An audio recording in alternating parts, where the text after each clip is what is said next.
আমি সকলোৱে জানো যে প্ৰহ্লাদৰ বিষয়লৈ যেতিয়া প্ৰহ্লাদৰ বিষয়লৈ সকলোৱে এটা প্ৰশ্ন কৰে যে প্ৰহ্লাদ কেনেধৰণে ইমান জ্ঞানী হ'ল, যে কেনেধৰণে দৈত্যৰ কুলত জন্ম গ্ৰহণ কৰিও ভগৱানক তেখেতে কেনেকৈ ইমান আৰাধনা কৰিলে। সেই বিষয়লৈ আমাৰ এটাই উত্তৰ থাকে, সেই উত্তৰটো হৈছে যে প্ৰহ্লাদ যেতিয়া মাতৃৰ গৰ্ভত আছিল সেইখিনি সময়তে তেওঁ ধৰ্মৰ কথা শুনিছিল, যাৰ কাৰণে প্ৰহ্লাদ এজন ধৰ্মপৰায়ণ সন্তান হিচাপে জন্মগ্ৰহণ কৰিলে। তাৰ এক কাহিনী আছে, সেই কাহিনীটোৰ বিষয়ে মই ক'বলৈ লৈছো, 10 মিনিটৰ ভিতৰতে হয়তো শেষ হ'ব।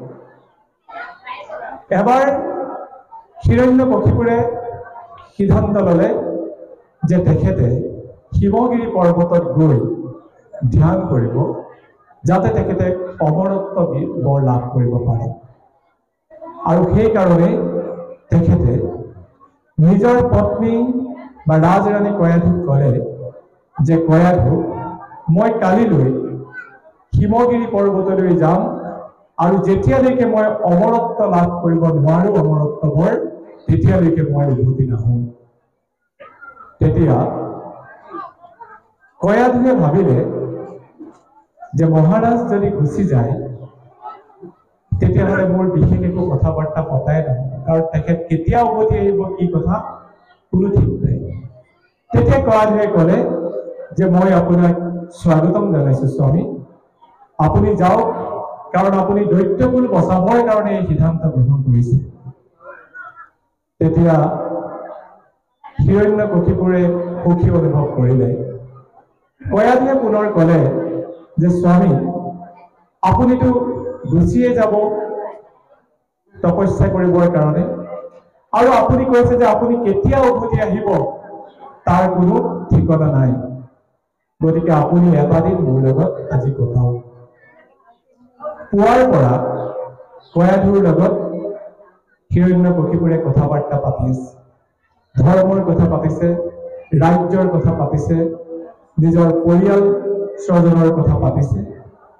ঠিক সেই সময়তে কথা পাতি থাকোঁতেই তেখেতলোকৰ ৰাজকাৰেঙৰ চোতালত এটি সুখ পক্ষীয়ে নাৰায়ণ নাৰায়ণ বুলি মাত দিলে। সেই মুহূৰ্ততে কয়াধুৱে ভাবিলে যে আজিৰ দিনটোৱে মোৰ কাৰণে অতিকে উপযুক্ত দিন, যিটো দিনত মই মাতৃ হ'বলৈ আগবাঢ়িব পাৰিম। আৰু সেইকাৰণে কয়াধুৱে হিৰণ্যকশিপুৰক প্ৰশ্ন কৰিলে যে স্বামী, এই যে চোতালত পক্ষীটোৱে মাতিছিল কি বুলি মাতিছিল? তেতিয়া হিৰণ্যকশিপুৰে ক'লে নাৰায়ণ বুলি মাতিছিল। আকৌ কথা বাৰ্তা পাতি থাকে, মাজতে আকৌ সুধে কি বুলি মাতিছিল স্বামী? আকৌ হিৰণ্যকশিপুৰে কয় নাৰায়ণ বুলি মাতিছিল। তেনেধৰণে সূৰ্য অস্ত গ'ল, ৰাতি নামি আহিলে, আৰু যেতিয়া তেওঁলোকে নৈক্য যাপন কৰিছে তেতিয়াও কিন্তু কয়াধুৱে পৰম শ্ৰদ্ধাৰে বাৰম্বাৰ হিৰণ্যকশিপুৰক এই একেটা প্ৰশ্নই কৰি আছিল যে কওকচোন স্বামী, সেই পক্ষীটোৱে কি বুলি মাতিছিল?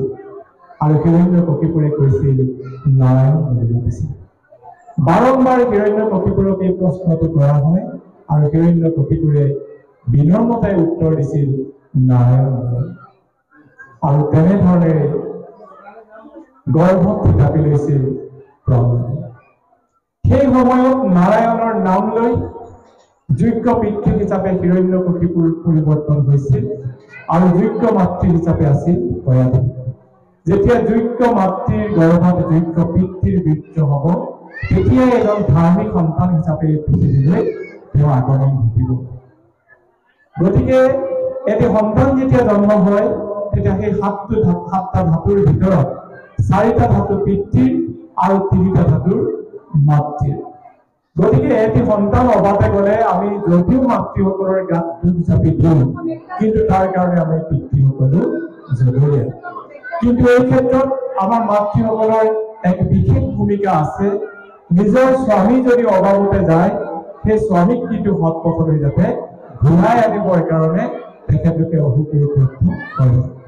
তেতিয়াহে তেখেতলোকৰ সন্তান সমাজৰ কাৰণে সম্পদ হ'ব, হিংসা বিদ্বেষ আদি ভাৱ তেওঁলোকৰ মনত নাথাকিব।